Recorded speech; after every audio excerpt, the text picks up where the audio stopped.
So basically this video is about Amazon KDP, making money online with Amazon KDP, basically selling books online. So let's get into it. A lot of people don't believe me when I say that I earn 5 figures every single month from Amazon KDP, and it pays all of my bills and then some. Now, if this is the first time that you are coming across our page, my name is Angelina, and my partner Chris and I have been doing Amazon KDP since 2019. Not only do we hit our first 5K month in just 4 months of starting, but we also quit our jobs after 6 months. In truth, we probably could have waited a little longer than 6 months to quit our jobs, but we did it because we wanted to take the risk and see where we could go with it if we just focused our entire energy onto the business and didn't have to work a 9 to 5 alongside it. Now, we have not looked back since, and Amazon KDP is now our full-time income, and we on average make 5 figures each on each of our individual accounts. So if you don't know what Amazon KDP is, it's essentially selling books on Amazon, but they are not books that you have to write yourself. You absolutely do not have to be an author or a writer for this business model to work for you. So here is how the business model works. I'm going to break down each of these steps. So the first step is going to be keyword research. This is essentially where you're going onto Amazon and you're looking into basically what book topics are already selling. You obviously don't want to be guessing. We never condone just, putting out any random book topics. You have to actually do the research to make sure that the book that you're going to be putting out is actually going to make the money for you. And that basically is going to mitigate the risk and take out all the guesswork. The second thing you're going to do once you actually find your book topic that is already selling well, you know that it's high demand, low competition, you know people on Amazon are already looking for this book topic, that is when you can go ahead and create an outline for the book that you want to produce. Now the outline is going to be more than just a list of chapters and sections. Basically you want to basically bulk it out and give a lot of detail into it. That way when you go into the next phase and you send this off to your ghostwriter, it makes it easier for them to produce a really good book. So you are going to have to do some research on this because the book topic that you end up publishing about might not necessarily be something that you are well versed in or that you're necessarily interested in, although we do recommend that. However, once you have your topic, you're going to have to do a bit of research to learn about what that topic entails and what a book about that topic should really include. You can do this obviously by looking into other books and just by watching YouTube videos and seeing what type of things are talked about within that topic, but you can also go into the books on Amazon that are selling well already and look into the customer reviews, and you can take what people say they like and didn't like and put that into your book to make it a better book. So once you have your outline produced, you can then send it off to a ghostwriter for them to actually write the book for you. Obviously, a ghostwriter comes at a cost. Sometimes it can cost anywhere between $900 to $1,300, $1,400, depending on where you go and the level of writer that you get. But you have to think of it as an investment because you are going to be making that money back and then some over a monthly basis, for years to come. You can also utilize Dibbly Create, which is our new favorite AI writing tool specifically for self-publishing books. This obviously basically mitigates the entire cost of a ghostwriter. However, it does come at the cost of your own personal time because it does take a lot of time to put together a really, really good book, even though the AI is doing a lot of the work for you. Now, I know a lot of people are going to come on here and try to rip me in the comments saying that it's wrong or bad to use AI to produce a book,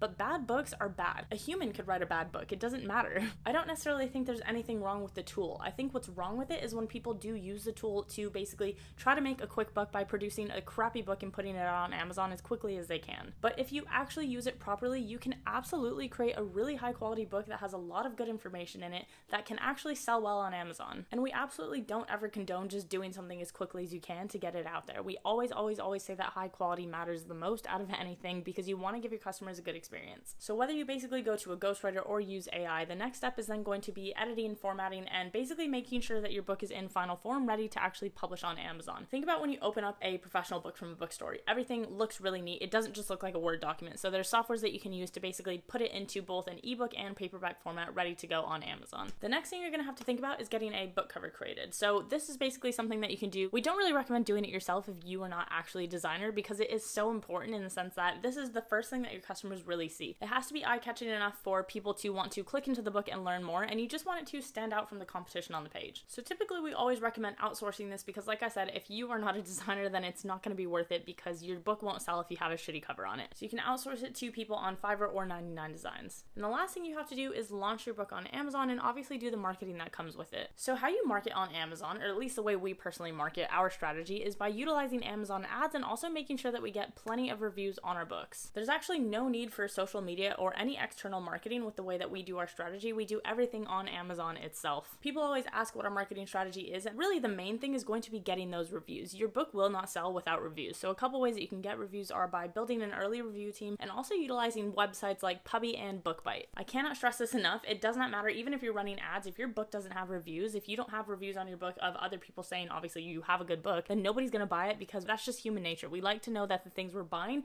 have already been purchased by someone else and they've enjoyed that product. So books are no different. You have to have reviews. So people don't always believe us when we say that you can earn 4 to 5 figures online from Amazon KDP, all from your laptop, all from anywhere in the world. But because you don't believe us, maybe you'll believe some of our students. So this student earned $17,000 in the month of March. This student earned $4,000 in the month of March. This student quit her 9 to 5. This student has been traveling around Asia. This student earned $2,700 in her first month alone. This student made $9K in January. This student is now earning 6 figures per year. I'll stop there, but like I said, people don't always believe us, but hopefully you'll believe our students. Now, I want to talk about what exactly all of these students did to be able to earn this kind of money. And this is the same strategy, by the way, that allowed Chris and I to leave our full-time jobs several years ago. We've never had to look back, and again, this is the same strategy that all of those students are using. Now, with Amazon KDP, there are 3 main pieces to the pie. So the first piece of the pie is going to be keyword research, and what this basically means is looking for book topics that are high in demand and low in competition. So we do this by using our RRC process, which stands for Reviews, Ranking, Compare. So we basically look for the book ranks using the BSR system that Amazon has, and you can look at these by using tools like BookBeam or DS Amazon Quick View. Essentially, you want to look for keywords that have a lot of books that are ranking under 100,000. Now, I know this all sounds very vague, so if you want a more detailed explanation, please check out the playlists that are linked on our page that are titled Amazon KDP Step by Step. There's a lot of information in those that will break it down in a lot more detail. But for the sake of this video and not making it 30 minutes long, I'm just going to briefly explain what I mean. So continuing off of that, looking for the BSR rankings, and you want to look for book topics as well that are ranking well with not very many reviews. Once you have a book topic that you know is actually going to make you money, you then go into the second phase, or the second piece of the pie, which is essentially producing the book. Now, if you've never heard of Amazon KDP before, you might be freaking out thinking, well, how am I supposed to write a book? But you do not have to write these books yourself. You can get this outsourced and hire someone to write it for you. This is what is called a ghostwriter. Before you freak out thinking it sounds like unethical or like something you shouldn't do, most books written by famous people are written by ghostwriters. Even Michelle Obama, her book was ghostwritten, okay? So don't feel bad to use a ghostwriter. That is literally their job. That's what they get paid for. That's how they make their money. Essentially, you're going to put together an outline for them for your book topic of choice, and you want to make it as detailed as possible so that there's no confusion. Then you pay them, they write the book for you, and then you get full rights to that book, and you can go and sell it on Amazon. Once you actually have the book manuscript, you'll also need a book cover, and then you can go ahead and head to Amazon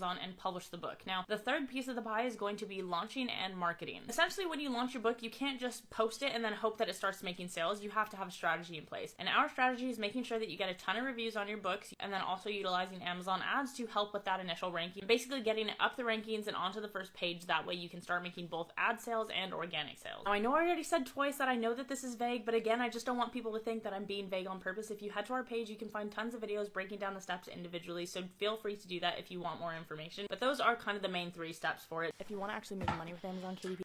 So we're talking about Amazon KDP. We're talking about how much money you can actually make doing Amazon KDP.